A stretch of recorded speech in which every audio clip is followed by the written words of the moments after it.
नमस्कार मैत्रिणींनो, आज तुम्हाला मी मिक्सरचा वापर न करता अगदी झटपट असा लोण्याचा गोळा कसा तयार करायचा हे दाखवत आहे। आता ही साय मी फ्रीजरमध्ये स्टोर करून ठेवत आहे।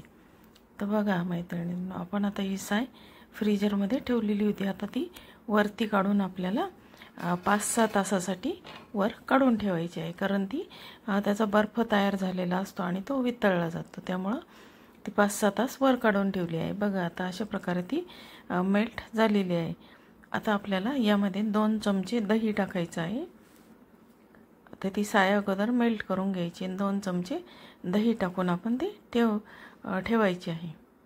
तर बघा आता दही हे सर्व आपण त्यामध्ये मिक्स करून घेऊया। आता हा बर्फ वितळणे आणि आता उन्हाळा असल्यामुळे ही फक्त 5-6 तासासाठीच बाहेर ठेवायची आहे। आणि हिवाळा असेल तर आपण ती पूर्ण रात्रभर बाहेर काढून ठेवायची ती साय। तर बघा अशा पद्धतीने आपण आता ही साय काढून ठेवली आहे। आता यामध्ये थोडंसं आपण मीठ टाकून घेऊया। आता हे मीठ टाकल्यानंतर ती पुन्हा एकदा आपण व्यवस्थित मिक्स करून घेऊया। मीठ टाकल्यानंतर पुन्हा त्यामध्ये सर्व आपण मीठ टाकून सर्व हे व्यवस्थित मिक्स करून घ्यायचं आहे। आणि आता ही 5-7 तासासाठी बाजूला ठेवून देऊया आपण। आणि आता एक लाटणं घ्यायचं। आपल्या घरात आता लाटणं तर सर्वांकडेच असतं। आता हे लाटणं आपण व्यवस्थित त्या साईमध्ये फक्त एका साईडने असं गोल गोल राऊंड राऊंड फिरवायचं आहे। तर बघा एका साईडने आपण ते व्यवस्थित असं फिरवून घेऊया। बघा आता अशा पद्धतीने फिरवून आपण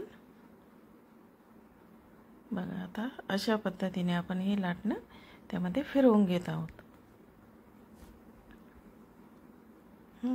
तर असे लाटणं फिरवून फिरवून गोल गोल आपली अगदी 5-7 मिनिटांमध्ये आपला हा लोण्याचा गोळा तयार होतो। त्याला फक्त लाटणं फिरवायचं, बाकी काहीही करायचं नाही। आणि आपल्याला त्यामध्ये पाणी हे नंतर टाकायचं आहे, अगोदर फक्त ते घुसळून घ्यायचं आहे। आणि अवघ्या फक्त 5 मिनिटांमध्ये आपला लोण्याचा गोळा तयार होतो। तर बघा आता लोणी वरती यायला सुरुवात झालेली आहे। आणि आता उन्हाळा असल्यामुळे ती जास्त वेळ बाहेर ठेवायची नाही, कारण लगेच लोणी मेल्ट व्हायला सुरुवात होते।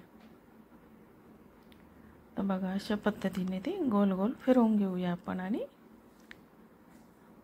आता आपल्याला त्यामध्ये बघा आता हे लोणी आपलं तयार झालेलं आहे। आता बघा फक्त 5 मिनिटांमध्ये आपला लोण्याचा गोळा तयार झालेला आहे। आता हा लोण्याचा गोळा बघा आपण व्यवस्थित आता हा काढून घेऊया। आता अशा पद्धतीने हा लोण्याचा गोळा आपला फक्त 5 मिनिटांमध्ये हा लोणी, आणि आपण कोणत्याही प्रकारचा मिक्सरचा वापर केलेला नाही। आणि आता हा लोण्याचा गोळा आपल्याला स्वच्छ 2-3 पाण्याने धुवून घ्यायचा। आता यामध्ये मी थंड पाणी टाकलेलं आहे। थंड पाण्यामुळं हे लोणी अजून घट्ट होते थोडंसं, आणि व्यवस्थित असं पाण्याने धुता येते ते आपल्याला। आता बघा हे 2-3 पाण्याने आपण धुवून घेऊया। आता हे धुवून घेतल्यानंतर आपण धुतल्यानंतर आपण त्यामध्ये बघा किती पांढरं पाणी निघत आहे। आता हे सर्व पांढरं पाणी निघून जाईपर्यंत आपल्याला लोणी धुवून घ्यायचं आहे। स्वच्छ पांढरं पाणी जाईपर्यंत लोणी धुवून घेऊया। आणि बघा आता आपलं एवढं लोणी तयार झालेलं आहे। आता हे माझी 15 दिवसाची साय होती, त्याच्यामुळे जास्त लोणी झालं आहे। मी हे 2 कढयांमध्ये करणार आहे, कारण एका कढईमध्ये तूप होणार नाही। आता या लोण्यापासून तूप कसं करायचं मी तुम्हाला आता दाखवत आहे।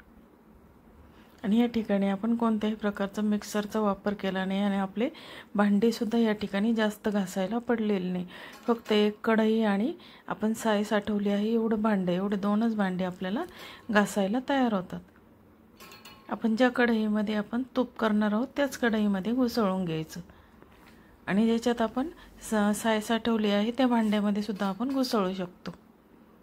तर बघा आता मी हे 2 भागामध्ये हे तूप करणार आहे। आता अर्धी साय मी एका कढईत घेतली आणि अर्धी दुसऱ्या कढईमध्ये ठेवून मी हे तूप तयार करणार आहे। तर बघा अगदी सोप्या पद्धतीने मी तुम्हाला घरच्या घरी लोणी कसं तयार करायचं हे दाखवलं आणि त्यापासून तूप कसं करायचं। बघा अशा पद्धतीने माझं या ठिकाणी 1 किलो गाईचं तूप तयार झालेलं आहे, कारण गाईच्या दुधाची ही साय होती त्यामुळे अगदी पिवळसर असं हे गाईचं तूप तयार झालेलं आहे। तर तुम्हाला आता ही लोणी घरच्या घरी कशी करायची याची रेसिपी कशी वाटली, आवडली तर माझ्या चॅनलला लाईक, शेअर आणि सबस्क्राईब जरूर करा आणि तुम्ही सुद्धा नक्की करून पहा अशा पद्धतीने लोणी आणि त्यापासून तूप। धन्यवाद।